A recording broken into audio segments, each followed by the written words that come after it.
But the guy joining us right now has received death threats, which obviously I do not condone. I don't condone that in any way, shape, or form. His name is Richie Black, and you probably recognize him as one of those people in the debate that went viral. And Richie is nice enough to join us right now on the program. Richie, I do appreciate you being here. How are you? Good, brother. Can you hear me okay? Yeah, I'm not good with technology, you unfortunately. sound great. You sound great. Perfect. Loud and clear, Cool. my friend. Let me start off with this I'm not going to say lighter note because death threats are extremely serious. Unfortunately, I've received some of them in my career as well. Right. You've said some controversial things, and we'll get to that. But did you expect any of this as the fallout, I guess, or death threats? Did you expect any of this to happen? And obviously, I call out anybody who would send those type of threats to anybody, you or anybody else. But did you expect this, Richie? Well, I mean, after let's say achieve the virality, maybe I started considering where it was headed. However, this was the third time I was on Jubilee.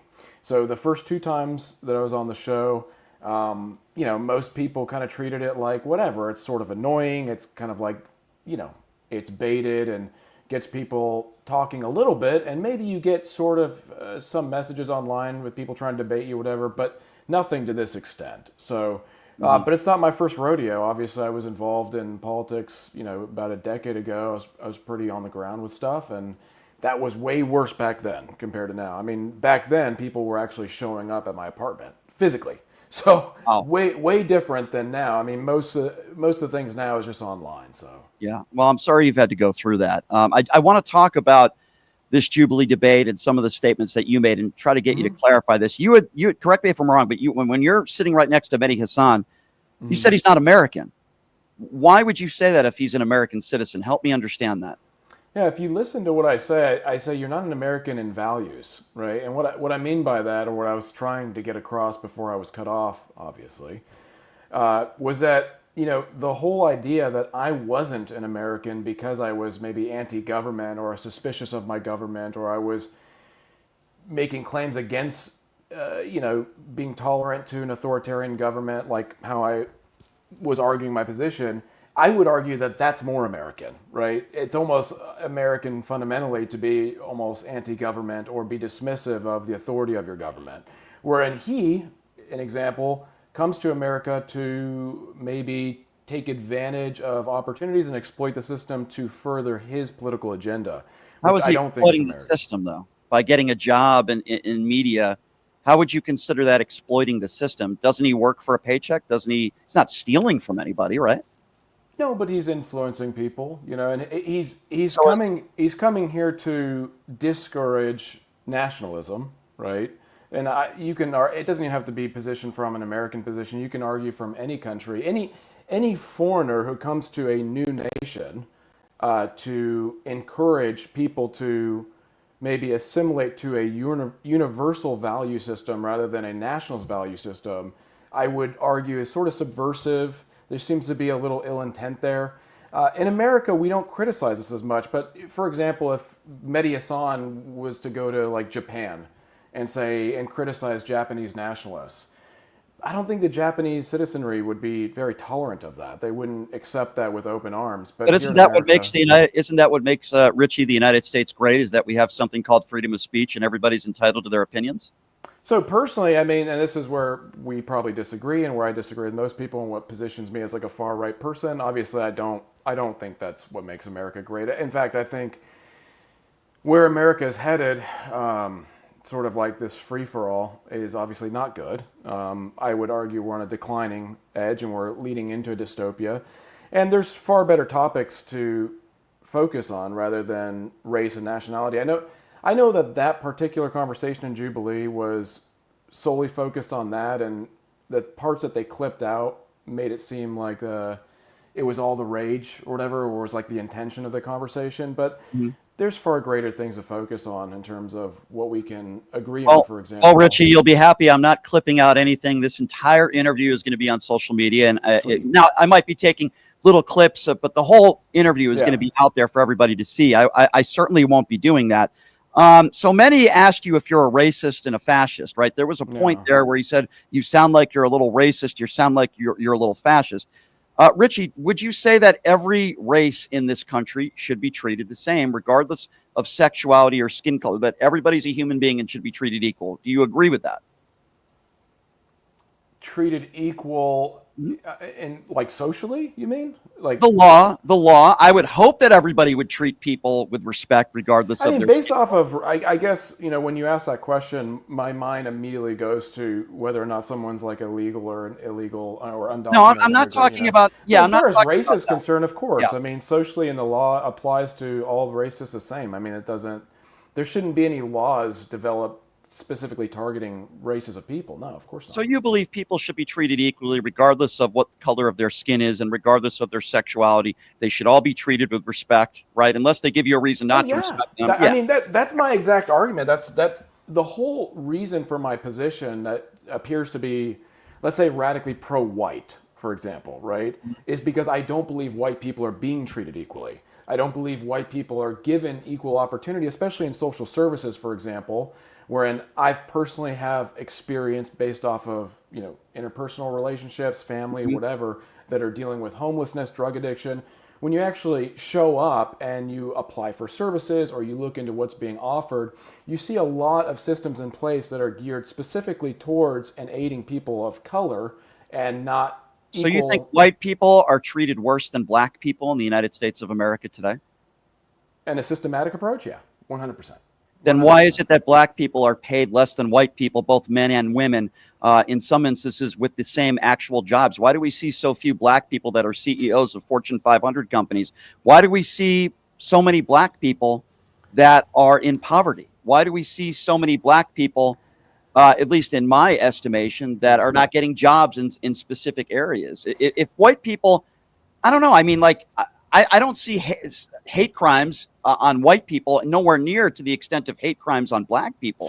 So that's a great point that you brought up. Actually, hate crimes are identified differently when they're on white people. So that actually proves my point even further. That's a good point to go into, especially in California, how hate crimes are identified when people are targeting people, let's say, and they even verbally admit to targeting somebody because they're white. It's not identified as a hate crime in the state of California. Richie, so that's actually. Have you ever been, sorry to interrupt, but have you ever been pulled over by a police officer because you're white?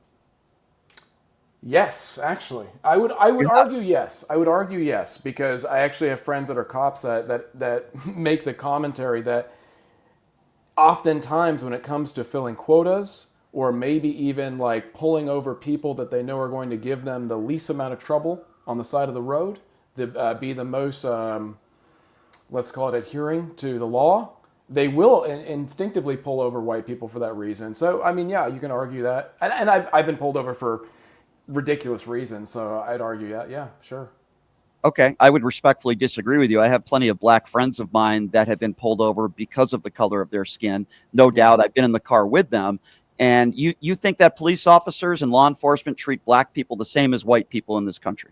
No, not at all. I mean, and here's the thing. I'm not arguing to be anti-black or anything. Like, what's interesting about that Jubilee debate, somebody asked me on a show the other day, or on a podcast the other day, they said, like, what was the most surprising thing? And I said, to be honest with you, the thing that resonated with me the most after the debate was an attempted gotcha moment from Mehdi, where I had mentioned Neil deGrasse Tyson.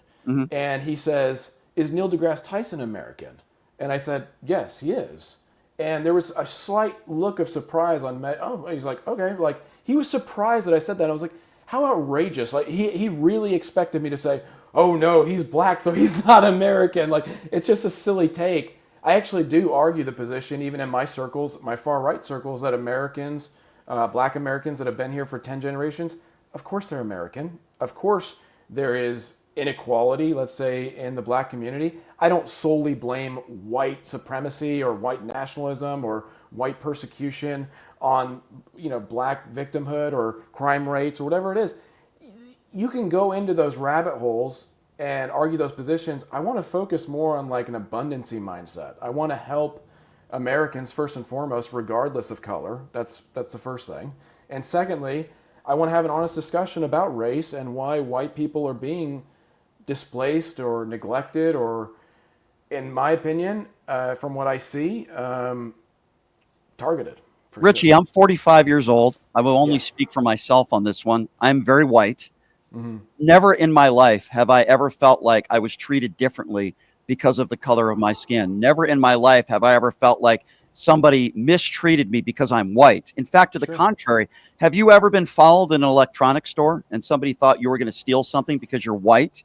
I mean, these are. I don't know that it's because I'm white, but I can obviously argue against your position. Anecdotally, I've had experiences. I've obviously been jumped because I'm white. See, I mean, it goes down to, like, you can argue class warfare, you can argue where we grew up, and how one identifies as white, for example. I mean, the best conversation to have in regard to, let's say, white persecution based purely off of skin color is not really a white person, but talk to a light-skinned Latino, for example, and ask them what their experience has been growing up in a densely Mexican area as a light-skinned Latino, and ask them if they believe that they're being persecuted simply by the color of their skin. You would hear some crazy stories, and a lot of them have to do with physical abuse. So you don't think that systemic racism exists towards African Americans in this country? No.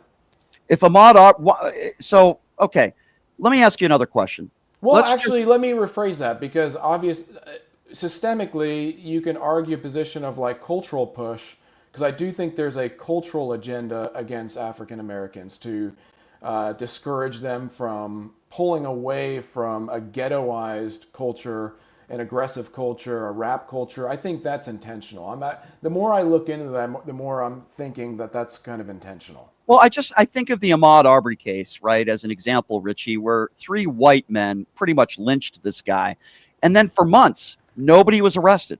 You have 3 white men and 1 innocent black man who was jogging, who did absolutely nothing wrong, and he's dead. He was murdered. He was lynched. Several months later, the only reason why those people were brought to justice is because one of them released a video to a news agency. My question to you is, if those were 3 black men and they murdered an innocent white guy jogging down the street, do you think that would have gone down the same way? Do you think that the police would have shoved it under the rug and would have lied to the mother and would have told the mother, well, it was your son that was in the wrong? See, that's the point I'm trying to get at here. Ahmaud Arbery died an innocent black man jogging down the street because he was black. He was racially profiled, and let's call it for what it was. It was a lynching. If it was the other way around, and if it was 3 black men, don't you think they would have been put in handcuffs that day? It's hard to say. So, I mean, again, we can pick apart specific incidences. White persecution, especially from cops, like this is the argument too that I think surprised Mehdi Hassan when he said, it's not very conservative of you for you to take an anti-cop approach. Well, gosh, I'm losing his name again. I lost the name during the debate, and I'm losing his name again, and which makes me feel terrible. But I'm bad at names, so forgive me. I can send it to you later. But there was an incident in Oklahoma where a white man was having a panic attack.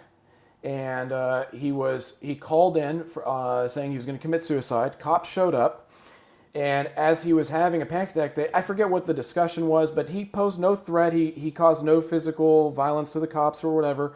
They recorded him on camera. These cops laughing at him, teasing him, tormenting him. He ended up dying. Actually, he ended up having a heart attack. And as he was dying, they were making jokes about him suffocating on his own spit and everything like that. And he died in front of them. None of those police officers faced persecution. They didn't lose their job. They weren't even suspended. They barely went into review. You know what I mean? Nobody knows that guy's name. I can't even remember his name, and I'm bringing him up. You know what I mean? But he got 0 media attention.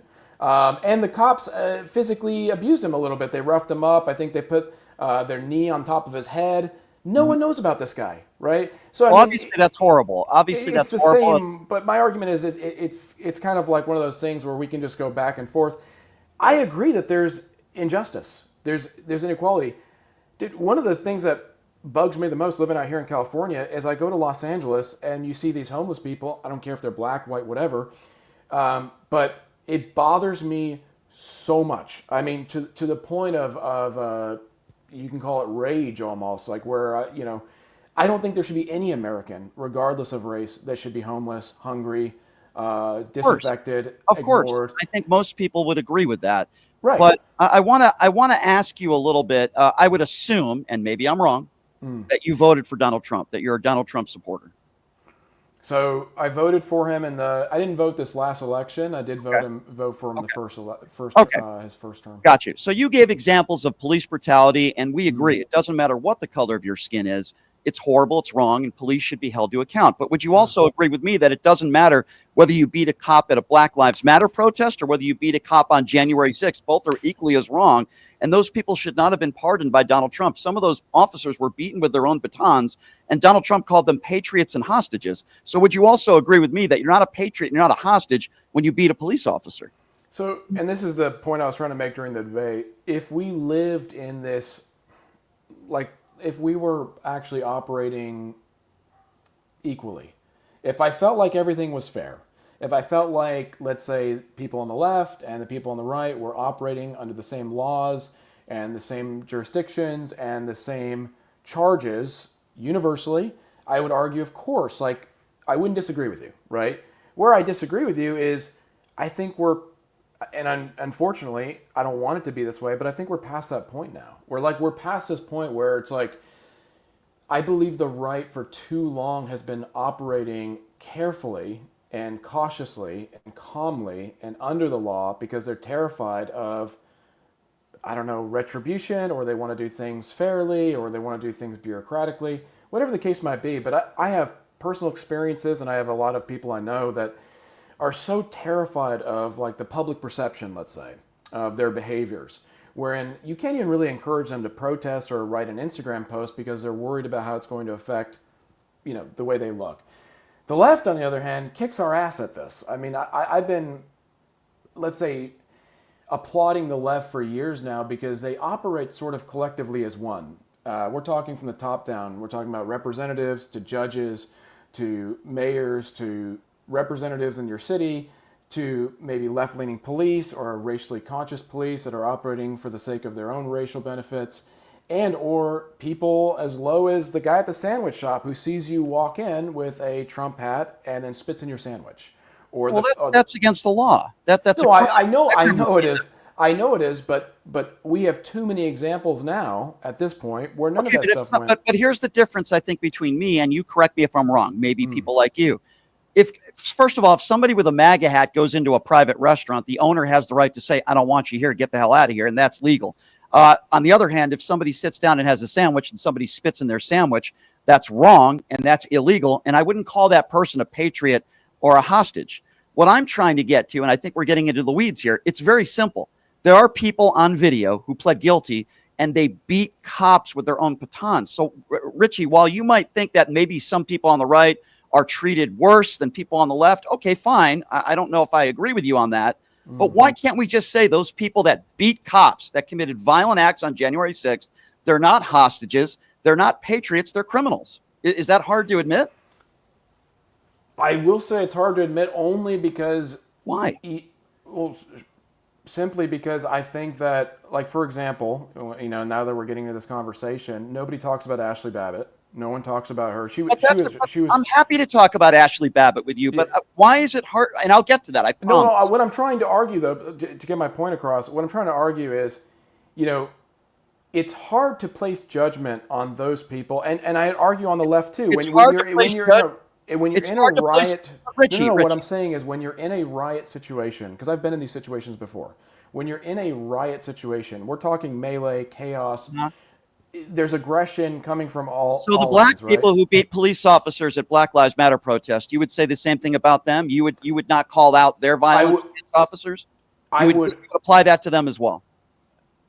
I mean, honestly, to some degree, yes. I would argue, yes, because I'm not going to shift on my position. I don't know the specific circumstances. We know the specifics. We know the specific circumstances of those January 6ers. Some of those who beat police officers with their own batons. Some of them pled guilty. There's overwhelming evidence. They admitted it. There's video of them taking an officer who was being bashed against the wall, grabbing his baton and beating him with it. That's the part I don't understand. Why can't you just say that's horrible, that's wrong, they're criminals, they're not hostages, they're not patriots? I would never say they're criminals. I would never say they're not patriots. But they're convicted felons.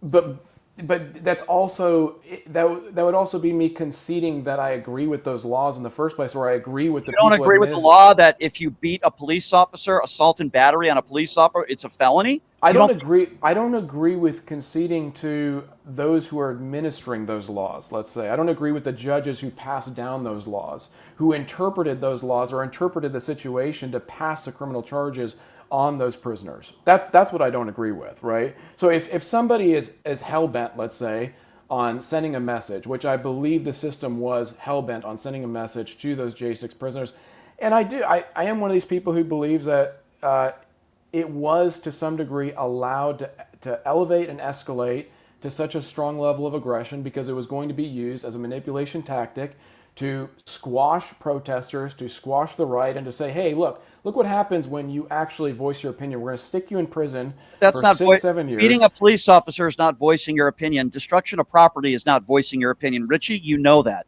You know the difference. No, I don't. I don't know that actually, because if you look historically in world history, when has there ever been any sort of real shift or movement in politics where it actually mattered, where it actually shifted the culture and or let's say provoked a revolutionary shift? Why should politics have to do with it? If you beat a police officer at a Black Lives Matter protest, you're just as wrong as if you beat a police officer on January 6th. What I'm arguing in nuance is the reason why I'm not saying anything against like even the Black Lives Matter protesters. Like, I can acknowledge that for those Black Lives Matter protesters, that police officer who's getting his orders from the people that they believe are not on their side is an enemy. It's an enemy in front of you, right? It's somebody who's trying to prevent you and your will and your ability to make change in the way that you see fit, right? It's this, you're basically asking, do I have this sort of blanket acceptance to authority for all cops and all law? And the answer is no. And it's one of those things that we'll have to disagree on. It's not really to apply to just cops. It's just a rule of law, period. No, yeah, but you can't physically assault a human being. You certainly can't physically assault a police officer. Why can't we just call out political violence in general? Because that's certainly what took place with at least 600 people on January 6th. And I don't believe that January 6th happens if Donald Trump doesn't lie and say the election was stolen, which it wasn't. I mean, then you can argue that it wasn't an insurrection then. I don't care what we call it. What? We might agree on this. Yeah, okay. I don't care whether people call it an insurrection or a violent mob or whatever. Here's what we do know. They would not have been there if Donald Trump had conceded and done what every other president has done in history. He still lies today and says the election was rigged with literally no evidence proven in a court of law. And if he didn't lie back then, Richie, January 6th doesn't happen. Do you believe some of those sentences were overly harsh for the people who didn't plead guilty? That maybe were just standing there, maybe calmly walked through. Yeah, but I'm not talking. Yeah, but if you notice that, I didn't ask you about those people. I would say that of all the 1,500 but plus see, that's what's so hard to discern though, because you're asking me about people that I don't know about, like quite literally. And I'm not saying this because I didn't take the time to look, and I have maybe in my circle, and you can send me some stuff that you have.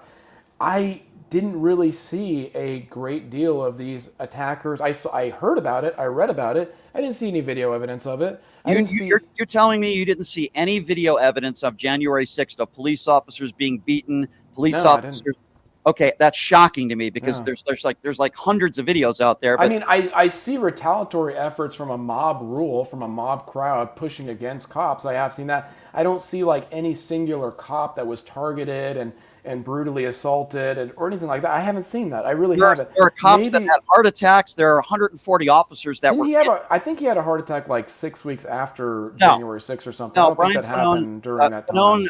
Had a heart attack. He had health conditions before that. Ryan Sitnick died the following day. There were 140 officers that were injured that day who had to go to the hospital. There were people that lost fingers. There are multiple officers that have traumatic brain injury. So I don't think that's up for debate. There's a lot of people that were hurt and injured that day. If you want to talk about Ashley Babbitt, I wanted to give you the opportunity because what I do contend is like, if you were to put yourself in their shoes, let's say for argument's sake. Which shoes? Which people? The shoes of January 6th people. Would have never been. I know you're not a Trump supporter, but let's just say you can, through fiction or whatever, you romanticize, whatever you have to do to put yourself in someone else's shoes. You genuinely believe that the government is rigged. You genuinely believe they're aiming to destroy you, your livelihood, everything you stand for, all rights that you have, and you genuinely believe that election was stolen, which gives you the impression that the impression that the system is fully fucked beyond repair, right? Yeah. We got to watch the outward. We're on the radio, so try to watch your language. Oh, pardon me. Sorry about that. No problem. Go ahead. But let's just say, for argument's sake, you believe this, right? Mhm. What is the appropriate Yeah. response Well, from you as someone who believes it? I let know me give it's easy to let me give take a from a preface. rational approach, but Let me give a preface, and I say this with all due respect. If you believe all those things, then you're an imbecile. If you think that the election was stolen, that's not my question. My well, question is listen, if you're there are able to people. put yourself in that position, I right? could. It's the I same can't. argument with I can't. abortion. I can't. I can't put myself in that position Then because how I'm can not an you ever idiot. take a genuine, nuanced approach at really judging people who really believe that, regardless of whether or Well, not it's there's true? people that then do you take the approach of listening to people and taking people for what they're worth that think the Earth is flat? I mean, listen. The bottom line is there's no evidence. No, Zero. it's not that I value those people necessarily, but at the same time, in order for me to understand their actions, in order for me to understand the things that they do, and whether or not I can, let's say, rationalize to some degree why they do what they did, yes, I Okay. can put So let me myself in give you a good anyone answer. else's shoes. Let me try to give you a good answer as best I Sure. can. Even if, which I never would, because yes, I do characterize those people as idiots, but let's just say, hypothetically speaking, I'll answer your question. I think the election was stolen.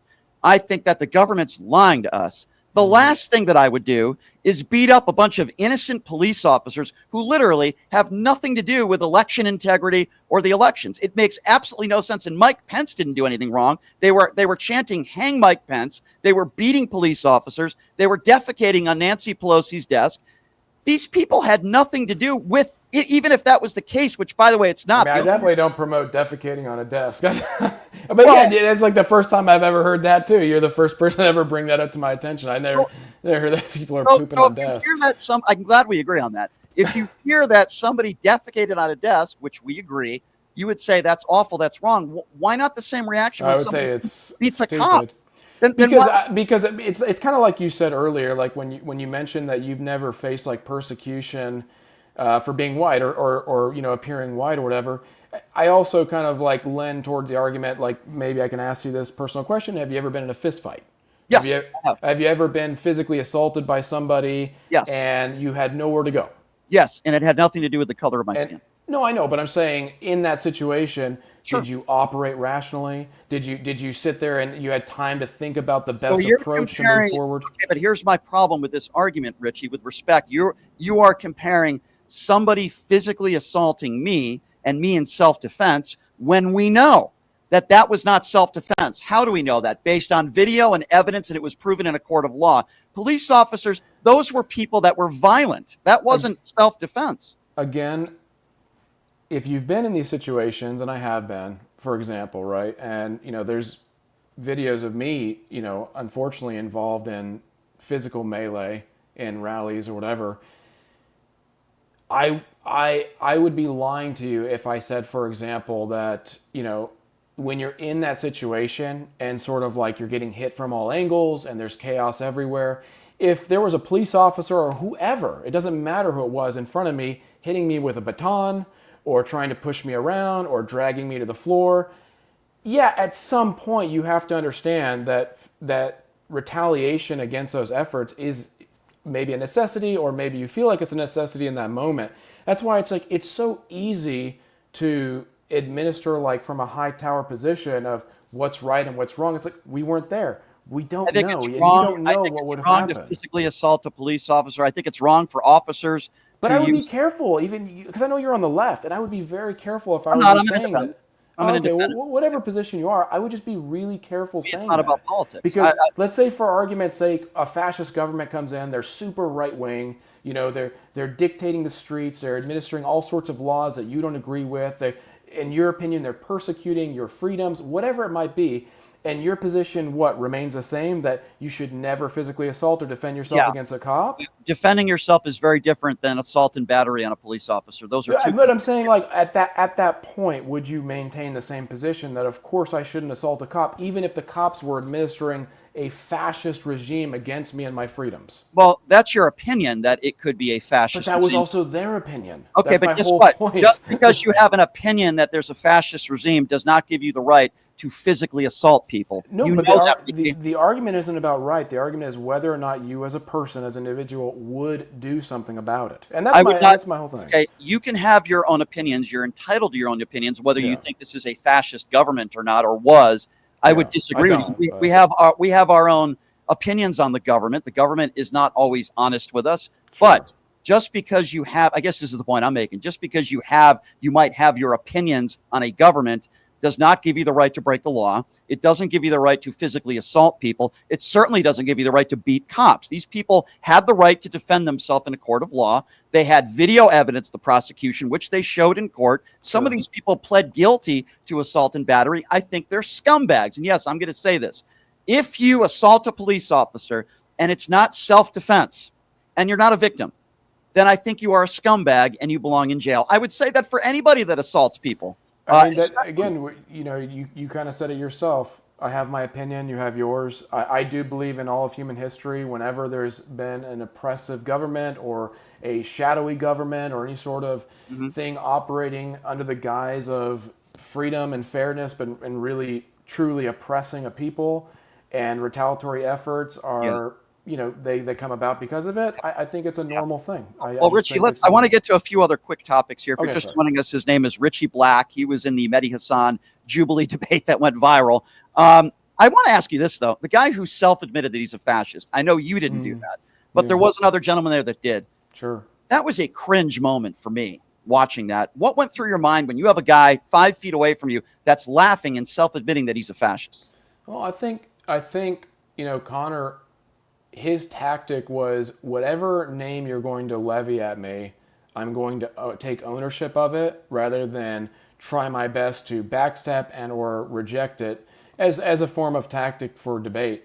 I mean, as far as, personally, you can see me in the video, I actually start laughing because I think it is hilarious that Mehdi Hassan is using these words to sort of dampen the spirit, to sort of like get you off guard, to sort of make you feel shameful and guilty.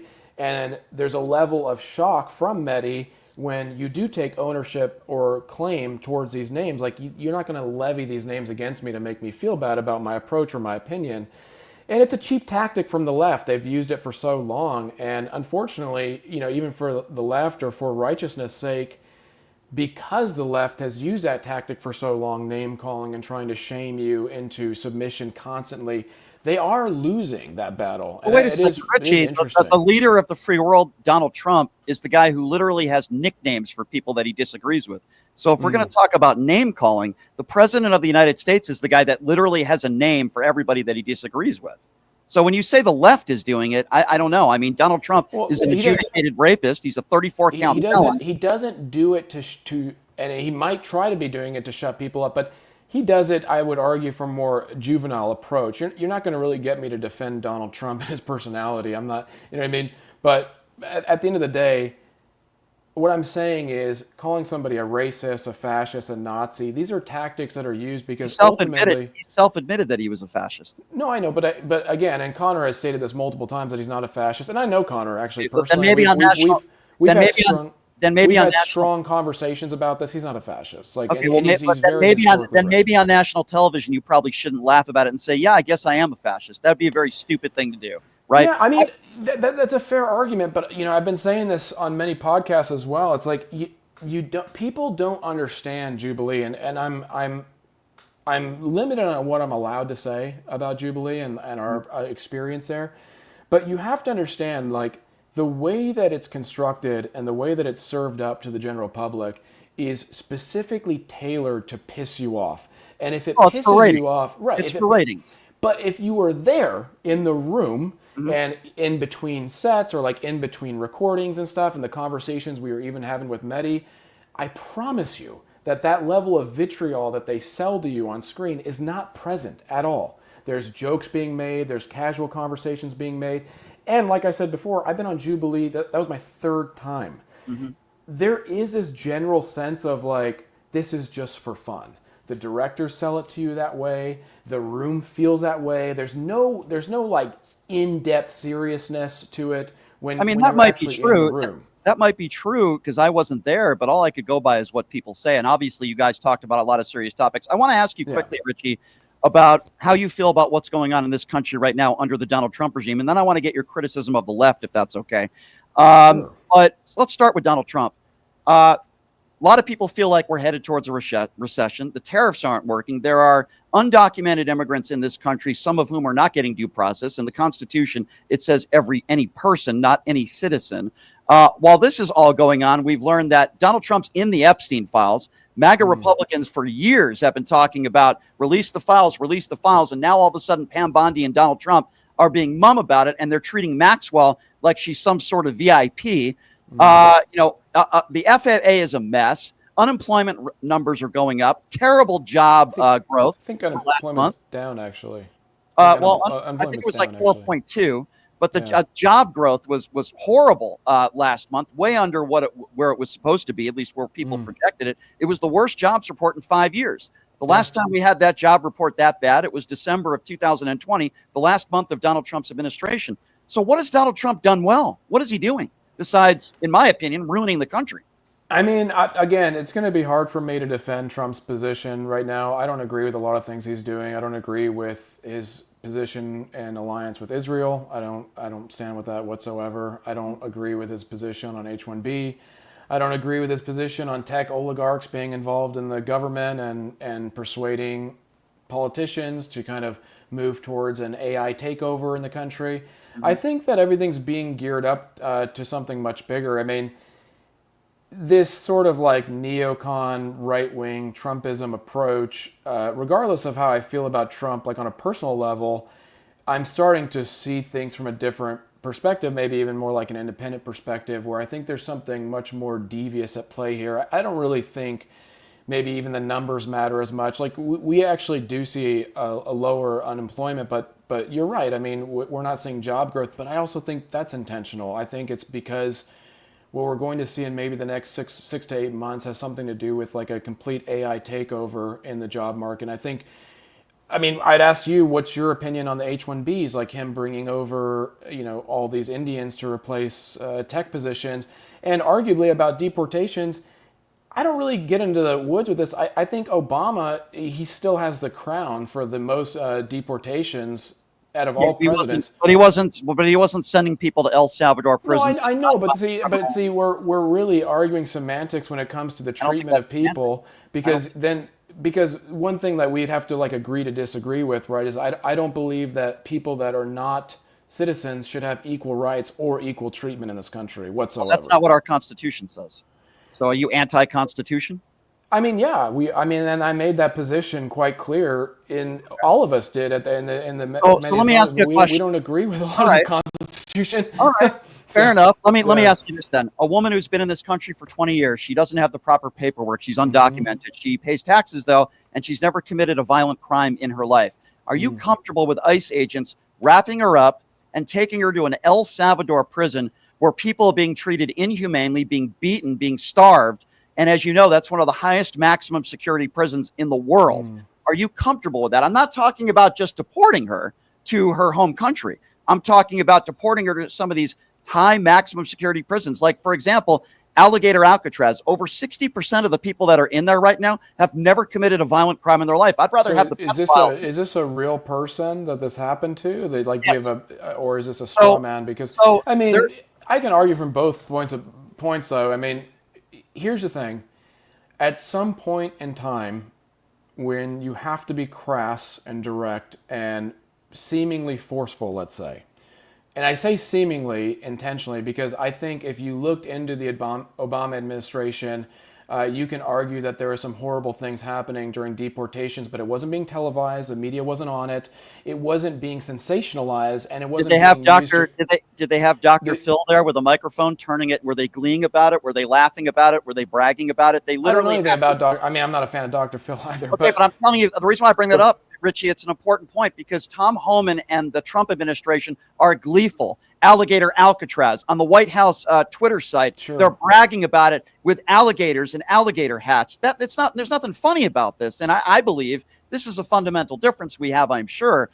But I'm not worried about nonviolent criminals that are in this country that are undocumented. We definitely disagree with that. Yeah, I mean, here's the thing. It's a horrible thing to say, and I don't relish in saying it because to be candid with you, when you present a situation like that and you say, "Are you comfortable with it?" Of course, I'm not comfortable with it. I'm not comfortable with any person getting abused or bullied or whatever the case is, right? But what I am comfortable with is the message that it sends. I am comfortable that it sends a message to any and all non-citizens and or people considering to live and move into this country illegally that, hey, I could be good, I could pay my taxes, I could, do everything right, but because I'm undocumented, I'm going to face severe consequences. And you're right, we'd have to agree to disagree, because I don't necessarily see a problem with that tactic any longer. This is just my opinion. I find more of a threat, and per capita, you have the better chance of being the victim of a crime from a U.S. citizen than you do somebody who is undocumented. But I find more of a threat a white supremacist who went into the Capitol. I was just about to say, what race of American citizen, if we're going to go into that statistics, and I really don't want to. But if you don't want to go to race, I'll just speak in general. We can, because I want to argue in favor of Americans, but when you're going to use statistics like you can be assaulted by an American more likely than an undocumented immigrant, then we do need to take the question of race. In general, I'm more concerned about somebody who physically assaulted a police officer on January 6th, or somebody who sends a pipe bomb to CNN, than an undocumented immigrant who's been here for 10 or 20 years with a family who's never committed a violent crime in their life. I'd rather have them be here. Why can't they be equally a problem in your purview, though? Why is one worse than the other? Because, why is one worse than the other? Because they didn't commit any violent crimes. That's why. I know, but does the culture matter to you? Does the shift in culture, What do you mean the culture? Well, what do you mean by that? That answers my question right there. I mean, earlier you said that you were white, or do you identify as white? Yeah. Are you Jewish? Because your last name's Shapiro, and I'm not saying there's anything wrong with being Jewish or secular Jew or anything. But I don't know what bearing that has in people who beat police officers. Well, I'm going to get there. I was going to mention because as a secular Jew, you may have difficulty understanding maybe a cultural argument or a cultural position against like a white nativist population, because it may not be as important to you when you consider maybe the foundations and what. I don't care what the color of one's skin is. We just think differently. I don't care what the color of your skin is. I don't care about the skin color either. I care about assimilation, and I care about tribalism. And that's what I really care about more than anything. And I argue till I'm blue in the face, quite frankly, that when you don't have forced assimilation in a country like every other sustained good country that's actually applying, let's say, a cultural socialism like Japan, for example, where they would not tolerate any of this, then you have tribal warfare. And the reason why I bring up whether or not you're a secular Jew or not is because, in all honesty, I have secular Jew friends, and they have no problem admitting to me that even within their own circles, their families, their business partners, or their ability to grow within their community, they operate as one. They work with each other, they have each other's backs, they give each other... I don't do that. I don't care. That might not be your life, but I'm just arguing that it's hard for you to understand a tribal position because you might be a part of a tribe. I think there are some people that want this country to look white. There are some people that don't want migrants here, that don't want brown people in this country. I was raised in brown. Well, listen, Donald Trump is treating people differently because of the color of their skin. He allowed 20 people from South Africa that are 100% white in here with open arms, but yet anybody who's brown, let's send them to, alligator Alcatraz. I do think color of skin has a lot to do with Donald Trump's policy on this issue. And by the way, I don't associate with people because of their religion or because of their skin color, because I'm not a bigot. I don't do that. And it has nothing to do with... Wait, but are you calling, like Chinese Americans who have effectively taken over areas in LA like Alhambra, South Pasadena? You have multiple investigations in those areas where people are seeing that you have Chinese landlords that only rent to Chinese. They're discriminating against all other races of Americans. Are you calling those people bigots? You calling... absolutely. Okay, absolutely. Fair enough. Then you have a fair argument. And I don't discriminate. No. I mean, we agree. That's something we agree on. I actually agree with that. But that levies my argument, not yours, because you're arguing for from my position, almost like a fictional America that no longer exists, because you want equality for all. You want everybody to be treated equally. Sure. The reality is that, why is that fiction? I know about those investigations into Alhambra landlords because I intentionally looked into them. If there was a white landlord that, publicly or whatever said, I only rent to white people, it'd be all over the news. Let's be honest. Let's be fair. He'd be a jerk. He would deserve it. That's racist. But Fair enough, but the argument I'm is an idiot. it's not played on the same equal playing Give me an field. example. Is that I just happening? gave you an example. So, okay, so you're telling me there are people of Asian descent that are It's not just telling, Asians, it's Vietnamese, it's Mexicans. okay, We and they're saying here that, here in Orange County, we have and Santa they're Ana saying that where white people can't live in their complexes. in their like they can't operate through the lens of tribalism without persecution. Oh, of Guess course who? not. Guess who literally did what you are talking about? You're Guess talking who's about Arval in guess guess Arkansas? guess who was well, they are doing that in Arkansas. I was going to bring that Yeah. up as well. The guy who you once voted for was sued thousands of times and had to pay up a lot of money in Yeah, you discrimination keep trying laws. to bring me back to defend Trump, and I I'm, don't mean I'm to be rude or anything, but you're going to be hard pressed to get me to defend Trump. you voted for him. You I voted voted for for him. first of all, I voted for him in 2016, and here's the thing: I don't necessarily disagree with Trump on some things. I don't think he's doing things right as of right now. I'm actually quite disappointed, especially like I said with the Israel thing, and I'd love to get your opinion on that as well. But the reason why I brought him up is because you voted for the guy that you're literally complaining about the group of people who did the same thing in California. Donald Trump did the exact same Well, thing in Manhattan, and you voted for him. so he first of all he did in the 70s. Number one, okay. Who Number cares two, when he did it? He could have done it 100 years ago. It's still just as wrong. I don't care whether it was number two, yesterday he or was. 100 years. If I'm not mistaken, he was fined for it. Right? He was fined. Thousands of discrimination lawsuits he had to pay out. Thousands. Sure, but he was fined for it. Right here in Orange County, for example, in Irvine, you have effectively like an Indian takeover. I argue, come to Irvine, right, and drive in any direction, you'll be hard pressed to find someone who's not Indian or Chinese, specifically Indian. And if your argument is that's organic and there's no intention or direction behind that, you're wrong, and I think you know Rich, it's you're very wrong because simple. there is a direction behind it. There is an intention. There is a tribalism developed within other cultures and races, and white people are not allowed to exemplify those traits. They're not allowed to defend themselves in the same way. It's Okay, simple. well, listen. If there's an example in the United States of America where there, and I don't care what race you Arval is a great example. okay, We can well, go into the if there's conversation on any race, if Arkansas. there's any race that is doing that, it's wrong. What Arkansas is doing is wrong. So What Augusta National Golf Club not allowing black people to play golf there for decades was wrong. It's do you all know wrong. about Freedom, Georgia? Do you know No, about Freedom, Georgia? no, I don't. Freedom, Georgia was a project started in 2020 by two black women who were far left. They were I think self-described Marxists, but they wanted to create a segregated community for blacks only. And it was publicly funded. It was applauded. I think I wrote about it on Twitter. Actually, I think MSNBC or one of them said it was finally a racial safe haven away from whites. And that's a mainstream media network saying something like that. They got $1 million in funding, right? And the most they ever produced was putting up tents on I think it was like 100-acre lot or something. The only thing they ever did was put up tents. You have Arval, he's only been able to raise about $80K for his project, right?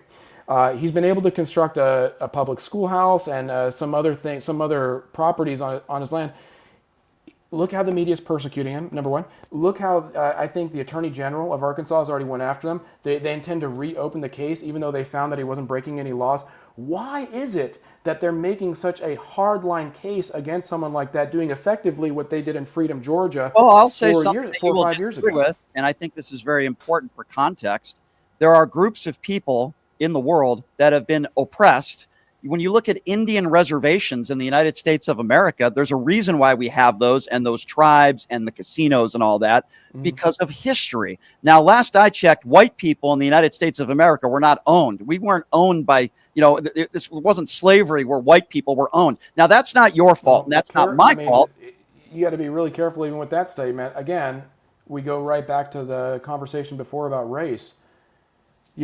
You can argue the contention that Irish Americans were indentured servants here, but you see what I'm saying? Like we can get into the weeds. At the end of the day, you're serving to continuously prove my point that we've arrived at a place of tribal warfare, wherein based off of your position, whites were not persecuted and they don't deserve special treatment. They don't deserve this because they weren't persecuted and this other group was. So they were allowed to do this and they're allowed to be I applauded by think the you can find mainstream. anecdotal evidence maybe of hate crimes against white people, but compared to African Americans, I don't know how you could make the case that white people in the history of this country have been treated worse than black people. I don't know how you can make that argument. I'm not making that argument. I'm not making that argument at all, actually. I'm making the argument that when you look at majority privilege in any other nation in the world, there is no other nation in this entire world that's held to the same standard as the U.S.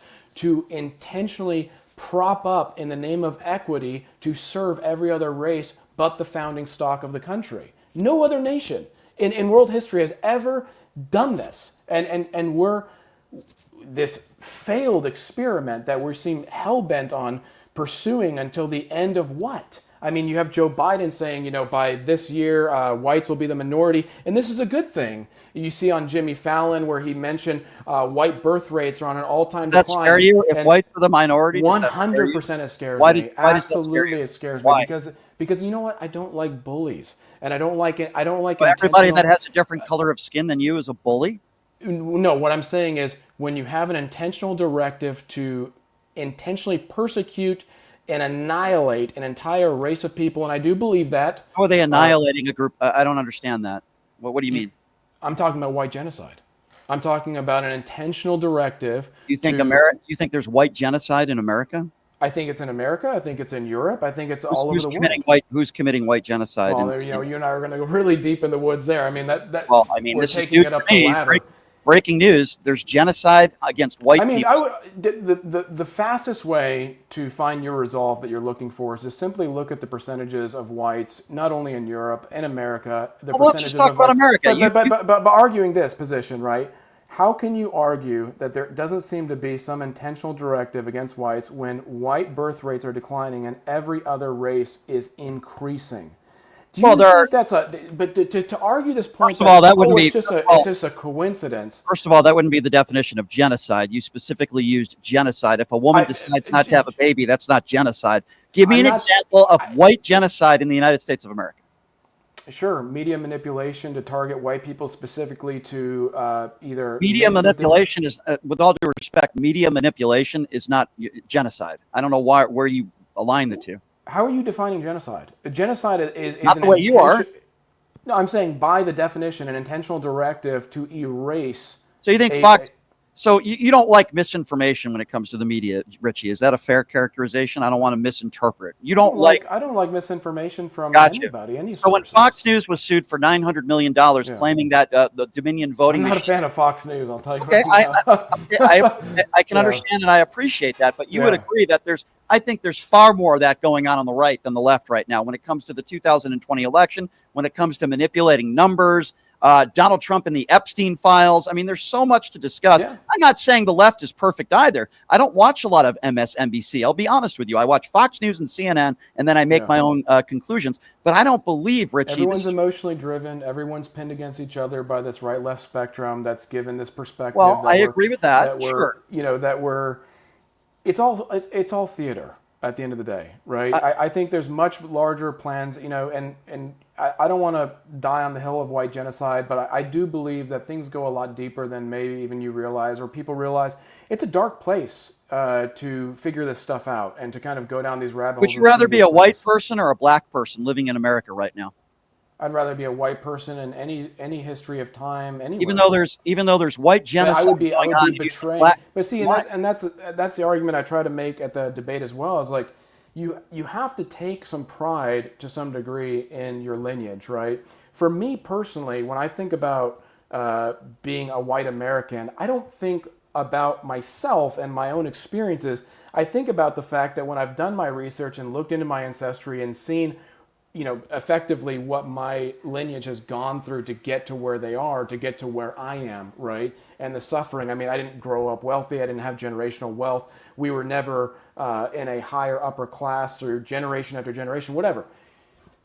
Of course, I take pride in the fact that it was intentional and it was made for me. right? This Do you country feel the was same fought way? and died for me. It Would you wasn't feel fought and died for other people, well? There's especially non-Americans. plenty of people that are not white that have served this country that have paid the ultimate price and lost their life. I Wouldn't you? would say blacks, yeah, but not. I wouldn't argue. I would say blacks, sure. In There's all. terms What do of you mean? There's all sorts of people in the military: Hispanics, Asians, all sorts of different races. very recently. But if That's not we're gonna lobby back to like the 1600s, I think you'd be hard pressed to find Mexicans or Chinese or anybody that really played an enormous role in the right development now. and the There are cultural people that development of this don't look country. like me and don't look like you.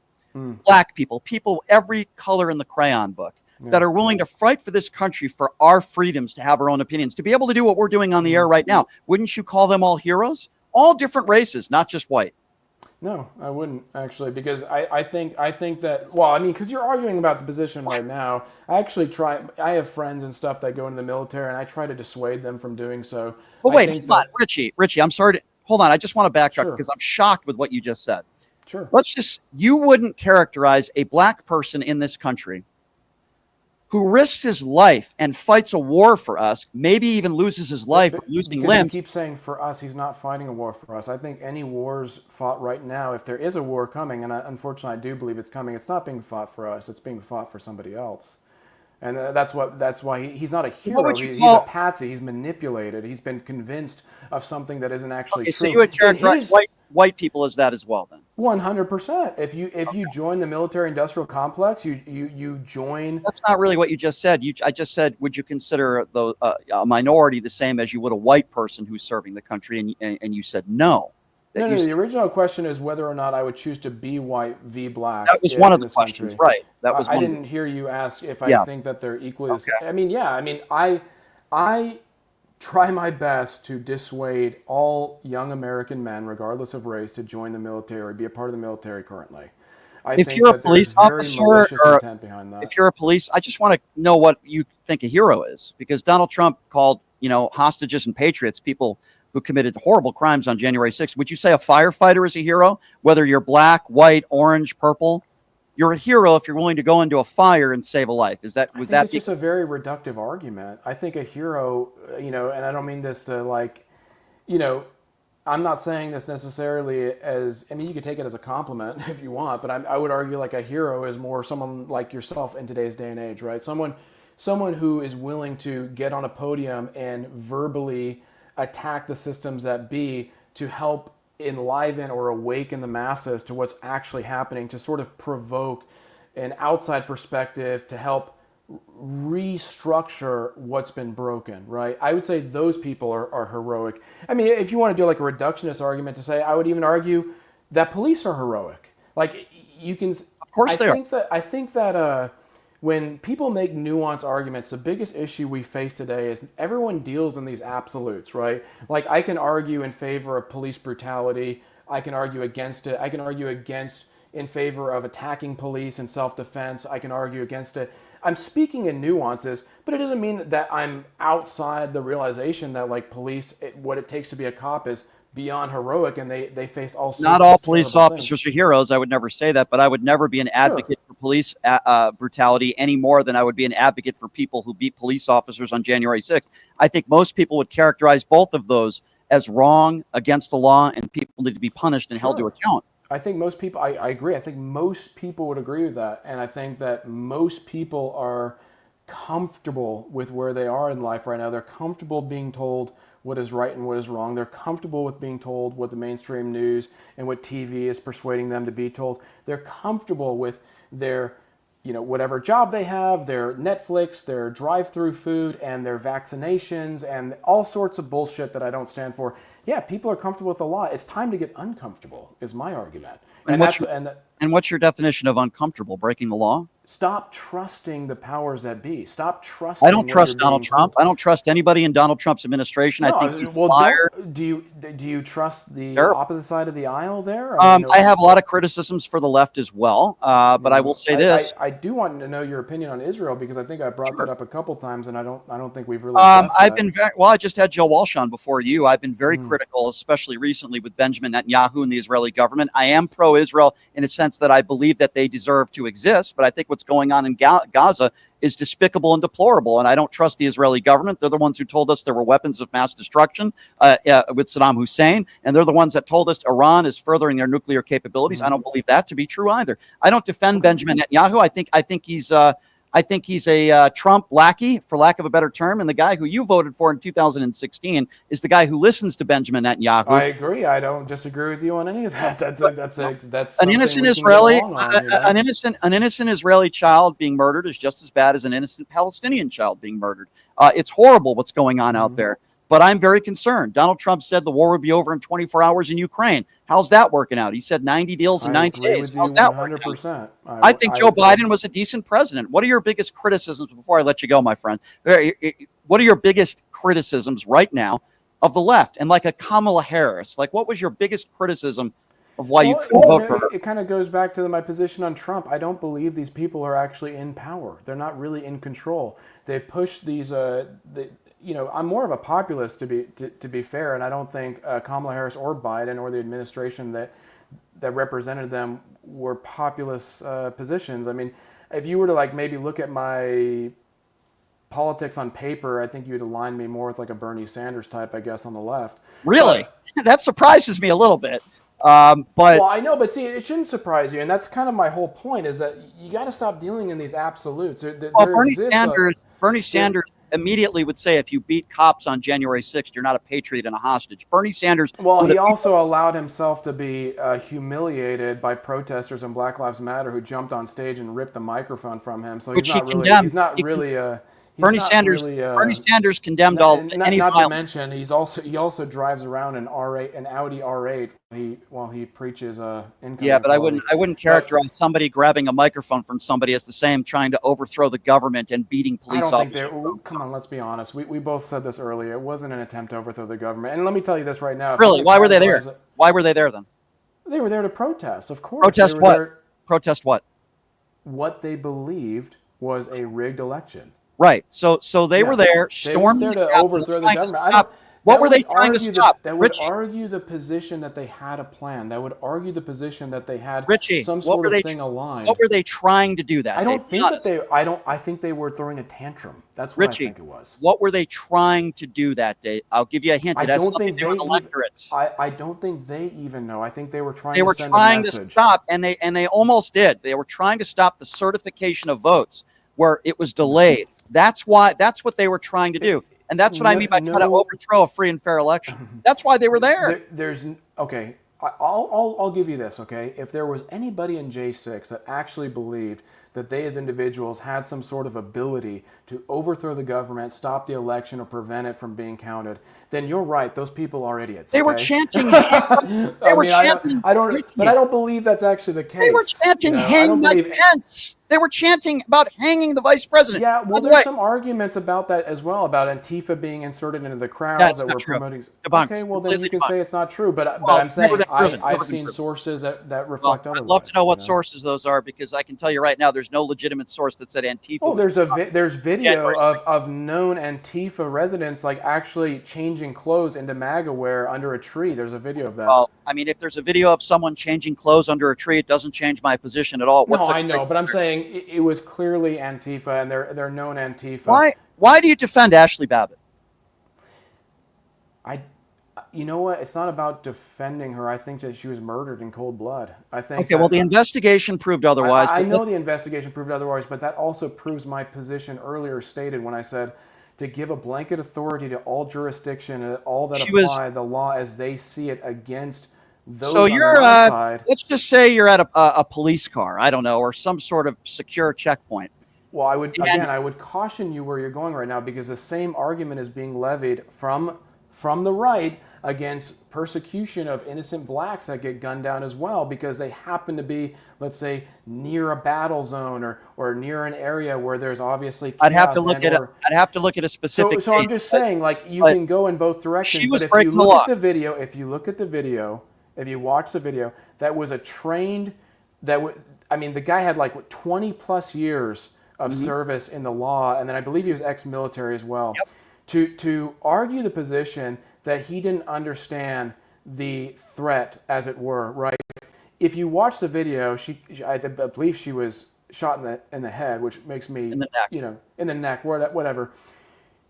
She stands up, I believe, on somebody's shoulder, or she hoists herself up off of somebody. After a gun was pointed at her and somebody said there's a gun, it didn't deter her from doing what she was doing, which was 10 feet away from politicians. I'm not saying what she did was not intelligent, but it doesn't justify murder. It doesn't justify. Okay, well, let me ask you a question. If they broke through that window, they were 10 feet away from those politicians.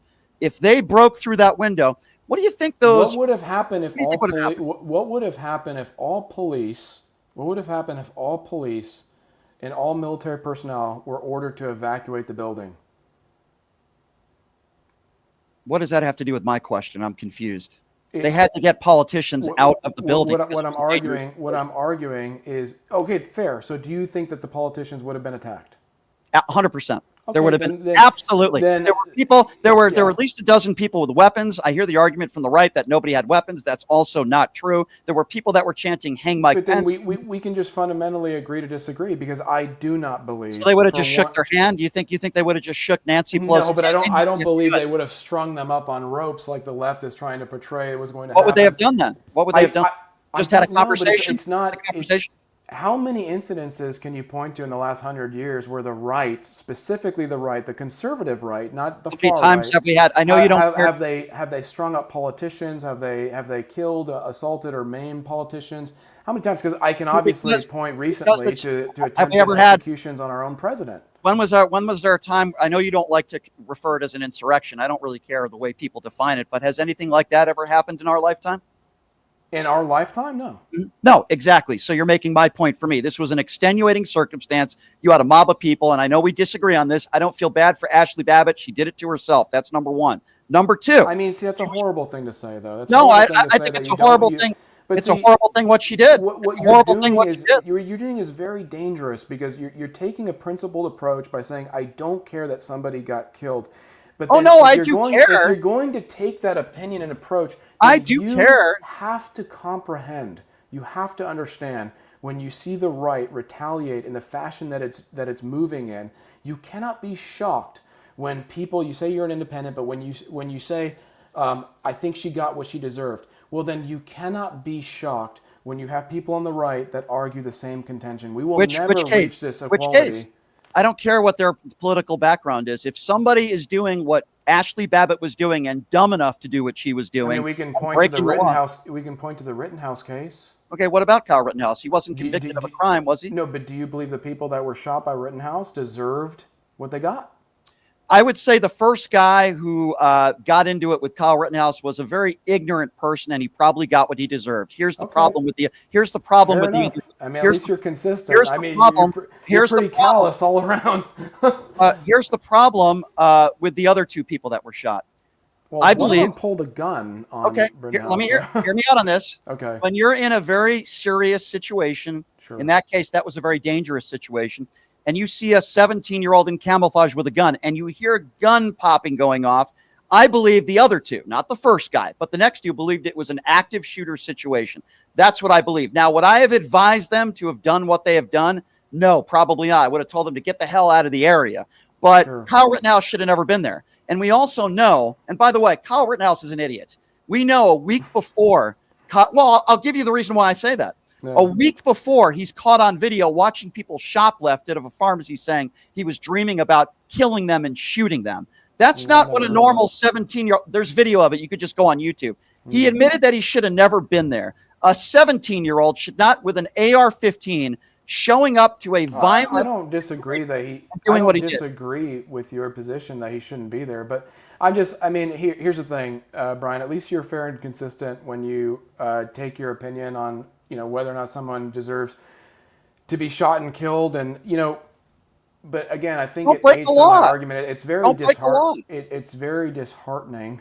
So, Richie, here's where Richie, can I just say this real quick? Of violence. Richie, I'm sorry to interrupt, but let me preface this. It's very sad what happened to Ashley Babbitt. Here's why I say that. She served the country, which I will always respect anybody who serves. And she was brainwashed. You talk about the media. She is one of those people that was brainwashed just based on her YouTube videos. She said a lot of crazy stuff. by the way, not against the law to do that. If she wanted to be on a public sidewalk and scream nonsense, she had the right to do that, but she wasn't doing that. She was in a place where she shouldn't have been. She was warned that there was a gun pointed at her to stand back by law enforcement. She didn't do it, and that was investigated. Now, if you don't agree with the investigation, do you believe the White House belongs to the politicians that occupy it, or do you believe it belongs to the American citizenry? well, the law as it stands is they were not allowed to be in those specific areas, and they were told to stand back, and they did not do it. So you can't just waltz into the House chamber anytime you want. Earlier, you brought up the Constitution and asked me if I believed in and I obviously said I disagree with a lot of the Constitution. Would you argue that you yourself are a constitutionalist, or would you say that you don't agree with some of the reason why I might not always agree with everything, but the reason why I bring up the Constitution is because a lot of people on the far right, I know you're not necessarily a Trump supporter now, but a lot of the Trump supporters like to always bring up the Constitution when Donald Trump are not far right either. They're, I'd like to usurp that definition and role, because they're definitely not far right. Okay, well, Richie, that may or may not be true, but for argument's sake, the reason why I bring up the Constitution is because Donald Trump is breaking our Constitution every day. He's above the law. He was given immunity. He's not giving people due process, and I have a serious problem with that. And by the way, I also don't think a 34-count felon should be. Any felon should be the president of the United States. If you're a felon, you're not allowed to vote. You're not allowed to buy a gun. You certainly shouldn't be allowed to be the president of the United States. Yeah. Here's the thing. All the more power to you to take a principled stance and stand behind your conviction and words. But at the end of the day, you said you're independent. I think maybe you're a little more left-leaning than you give on social issues. Sure, which is fine, but I did not vote for Barack Obama. I try to implore you and your listeners and anybody else who kind of wants to take a tribal or position against any and all other Americans who they believe don't agree with them. Consider your own tribalism. Consider what you would do in those positions. Consider what you would do. You said that Ashley Babbitt was brainwashed, okay? Absolutely. Here's the thing. If you believe that you yourself are immune to brainwash, you yourself are brainwashed. No, I'm not. You kid yourself into believing that I would never make a case. I would never make a case. But my point is that if you can acknowledge the fact that you're not immune to being brainwashed, then consider the humanity of all Americans. Consider the humanity and the purpose behind the reactionary movement of all Americans. I implore you.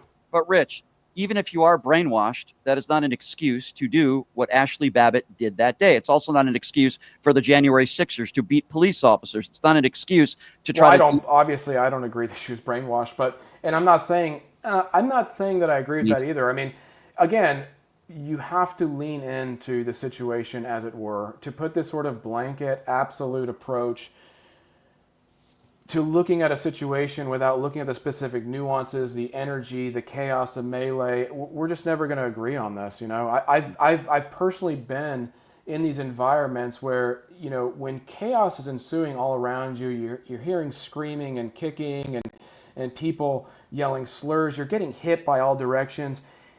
It disorients you. It changes your sort of your tone of self. It kind of turns you into something that people were yelling slurs people were yelling slurs at the white supremacists, some of whom stormed the Capitol on January 6th, and that's a defense to beat a cop. Like I don't understand. I'm not saying that. I'm saying in culmination of all things that can be identified as chaos, when you're in that situation, I assure you, whatever promises you've made to yourself, meaning that you can tell yourself now, I would never do anything like that. No, I wouldn't. You just don't know. No, I do. Don't know. I do. I would never beat a police officer. I would never believe a guy like Donald Trump when he says the election was rigged. I'm not saying necessarily a police officer, but you might beat an innocent person. No, I've never been charged with a crime in my entire life. So the answer is no. I don't know if you have, but I haven't. No, I haven't. But at the same time, I can understand human nature. I can also understand the reactionary movement. Well, that might be true. And I understand it both on the left and the right, and that's what I try to portray. Is I understand reactionary movements on both sides of the aisle. Okay. I don't think it's ever excusable as to be defined as a reactionary movement to storm the Capitol, beat cops. I don't think violence is ever defended by reactionary movements. At what point is it justifiable? If you feel like your life is in danger and it's self-defense, that's the only time it's ever okay. So if they're you already admitted they're brainwashed, they already believe their life is in danger, right? No, they believe their life is in danger. No, I don't believe that. No, I don't believe that. So you don't believe that they believe their life's in danger? Well, you haven't hung out with these people. I promise you, they genuinely believe that. Then they're mentally ill, these people. But first of all, just because you're just moving the marker, though. Well, just because you believe your life is in danger doesn't mean legally. It Can't has you to be see that proven. you're taking a position of No, authority over? no. It has to be proven You in a are. court You're of taking a law. moral position It of has to authority. be it has to be proven in a court of law that your life was in danger and that your behavior, or in this case, beating police officers, was legitimate because a police officer put your life in danger and it was proven in a court of law. Just because you believe something, that doesn't give you the right to break the law. Just because I have a belief that I don't like a I have Trump to continue supporter, to play devil's advocate. You know, we go sure, back to sure. referencing you being a secular Jew, and I'm sure you have roots in Eastern Europe or people who were persecuted during the early 1900s. I'm sure you have ancestors. You know, I wonder if those people were here today, if they would agree with your approach, if they I would really agree. don't care. I wouldn't care. You should I care. don't care. You should care. You No, should I care don't. because the No, I don't. perspective and the position of all peoples that feel persecuted, left out, and abandoned are valid to be heard. Just because you feel a way doesn't give you the right to break the law and assault people. And if anybody disagrees with me on that, this is where we just because somebody their religion might be the same as mine. I'm not even a religious person. I don't care, That's Rich. why I said you're secular. I I'm don't fine. I don't I Tell. don't care what somebody's religion is, what the color of their skin is. Just because you believe something doesn't give you the right to storm the Capitol, whether you're right or wrong. And they were wrong because Trump did not win in 2020. But even if they were right, that doesn't give you the right to physically assault people. It doesn't give you the right to do that and storm the Capitol. I don't know why. I don't know what the argument is there. It doesn't give you, just because you believe something doesn't give you the right to be violent and attack people. I don't care Well, what religion you are, what the color of your skin is. by that position that you're taking is, I would argue, is bordering on a real pacifist approach to all things, maybe unjust or Maybe it's unequal. just respect of the law. Maybe you think. Maybe No, I just but respect the rule of again, law. we go full circle to, like, how do you define justifying specific laws, and why should you as an individual adhere to all laws that you don't agree with? Well, just because you don't agree with the law, are you saying it's okay to break it then? So I can go 150 I'm not miles an saying hour. it's okay to break You know, it. I I'm saying I understand when somebody feels understand. persecuted, All right, why so they let's had a just say retaliatory effort. I believe in my belief system that you should be allowed to be drunk and drive. So are you going to defend me now when I go out on the road tonight, which I wouldn't, by the way, and drive drunk? That's really what I you're think you're saying here. creating a straw man argument. I No, think that I'm there's a not. lot. There's no yet. Well, technically, by definition, you are.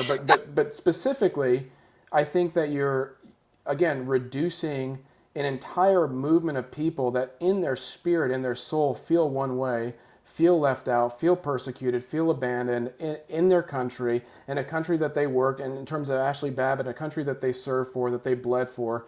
They feel abandoned and they don't see a way out. That's a little different than, I think I should drive drunk. That's a little, that's Maybe I really feel abandoned. reducing it. Maybe my family abandoned me. How do you know my personal situation? I can feel abandoned. So now the debt. Again, we're So now talking the about a collective movement versus an okay. an Well, I feel individual I was movement. abandoned because of what happened in the Holocaust, and 7 million Jews died. So that gives me the right to storm the Capitol or drive drunk. If I you, feel abandoned, fine, Rich. fine. If you believe that the Holocaust happened, that your ancestors were persecuted, and you visually see similarities of what you would identify as similar cases that created Anti-Semitism. a fascist. There are Okay, people. Sure. okay, you're proving my argument though. You see symptoms of what happened during that time that caused the persecution of your people, and you said, because of these symptoms and because of what I see coming down the pipeline, I'm going to retaliate in this way. No, Yes, that's you are not what I'm saying. 100% justified. Well, that's again, with respect, that's the point I was trying to make. That's ridiculous. So now you're saying any Jew out there that feels abandoned because of what happened in the No, I'm Holocaust, not saying that they it's should do ridiculous. these things. I'm saying I get it. Like, it's not shocking to me. Like, So, J6 happening so if is a not Jewish, shocking. It's so actually more shocking to me that people are shocked that J6 happened.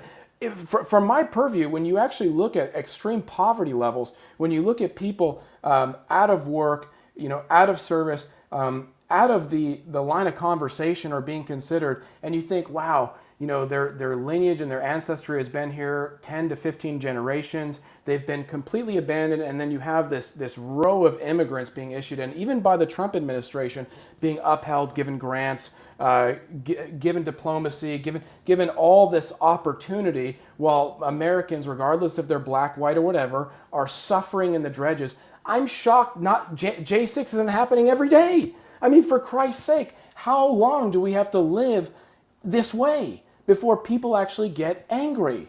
It's not shocking. And you shouldn't be shocked when something like J6 happens. You should actually be shocked that people aren't more upset. I mean, for Christ's sake, I've been on a tirade about this AI thing, and no one seems to give a damn. I don't know how your opinion or approach is about AI and AI takeover or robotics, but everyone's kind of just in this matrix, in this complacency, kind of being drudged along in this sort of vegetative state. I'll give you some things that I think are more prevalent than AI.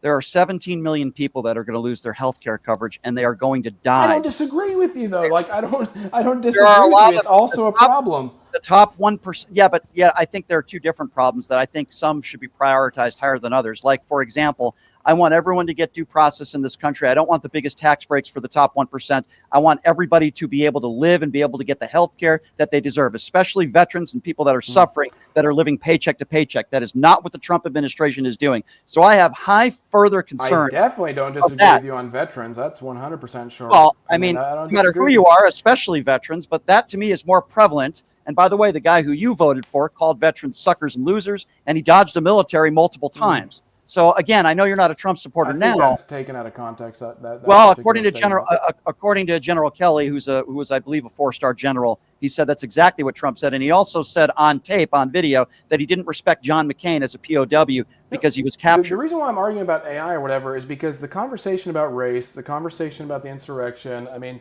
these are such reductive arguments, and I think they're distractions. Ultimately, I think we need to move our focus away from this to.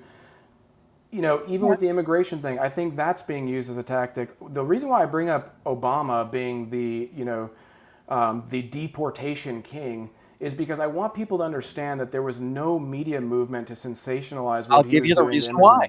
I'll give you the reason why. Because he wasn't tyrannical in his approach and his personality, and he didn't say such horrific, mean things. Wasn't just a big part of it. I think that might be a small part of it, but I can tell you what Barack Obama didn't do. He wasn't taking nonviolent criminals to some of the highest maximum security prisons in the land. He didn't have ICE agents. I mean, I don't know about the highest.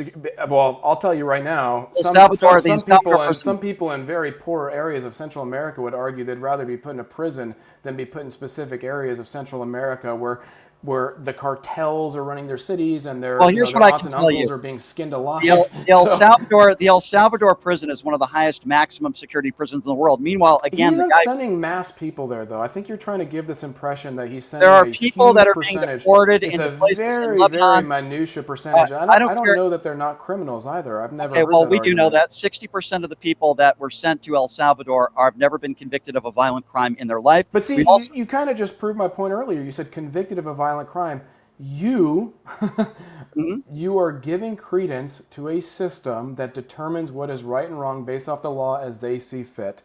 There may be someone from a different purview that said, hey, these people did do A, B, or C, and maybe they scoffed the law. So you don't believe that all in our justice system. But maybe the idea of coming into this country undocumented and illegally is a big enough crime in and of itself to justify any sort of persecution in criminal charges. It's not a violent crime, and it's not considered a felony. But I'm arguing that maybe we should consider to elevate the severity. Okay, well, that's an argument you could have with our court system, but right now it's not a felony, and I can tell you if you don't commit a violent crime in this country, I don't believe you should be sent to a place like El Salvador. If you've lived in this country for decades, there should be a pathway to citizenship if you haven't committed a violent crime. And I don't want ICE agents across the country, we can agree to disagree. In some instances, not identifying themselves, which is, by the way, illegal, right outside of courtrooms when so many of these people are trying to do it the right way. It's wrong. I heard some of those ICE agents who, coincidentally were black people and on the East Coast were posing as ICE agents. They were actually just citizens using...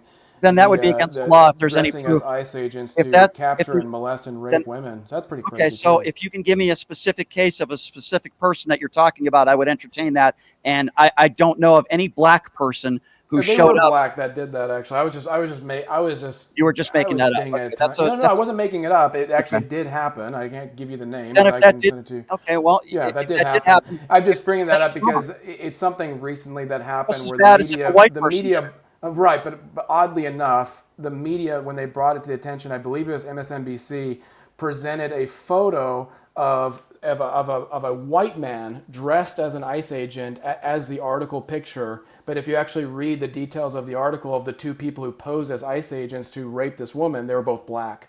So I think that's kind of interesting too, how they will use a white person in their media portrayal, but then you actually have to investigate to determine So whether you're or more not they're upset actually... at a member of the media or a network that may have misconstrued or said the wrong No, race. I'm answering your question from earlier when you Right, but said, you brought this up. do I condemn or do I not like misinformation? And I agree, I don't like misinformation from any source, whether it's the left or the right. But in particular, I'm just saying that as an example of, we can kind of do this back and forth dance, forever. At the end of the day, your fundamental approach, your opinion, and what you believe is just different than mine. And I don't think that I'm anti-human. I don't think I'm anti-American. I don't think that I'm particularly like a white supremacist where I want to hinder or harm any other race or person, especially if they're American. I think I'm a nationalist. And I think I concern myself with the well-being and benefit of all Americans. I don't like the manipulation being utilized in the media to deter us from taking a nationalist unified approach. I don't like that they're trying to create racial division. I don't like that they're trying to distract us from what's happening with the H-1Bs, Trump bringing in 400,000 Indians every year right now to displace American workers in the STEM field for cheaper labor so that tech oligarchs can exploit Indians and then those cultures can usurp different towns and whatever. I don't like any of that. But we can actually agree at the end of the day that what we don't like collectively is being taken advantage of by a system that intends to manipulate and usurp us. Can we just agree on that? Well, certainly I don't want anybody to be manipulated. I don't care where somebody is from. In a perfect world, I wish that everybody would be here legally, but I'm not worried about undocumented immigrants as much as I'm worried about a lot of other things in this country. And, but we can go back and forth on that. But listen, Rich, I've kept you a lot longer than I said I would. So I do I I do actually was appreciate having a good time. I appreciate it. Yeah, I appreciate you coming on. Yeah.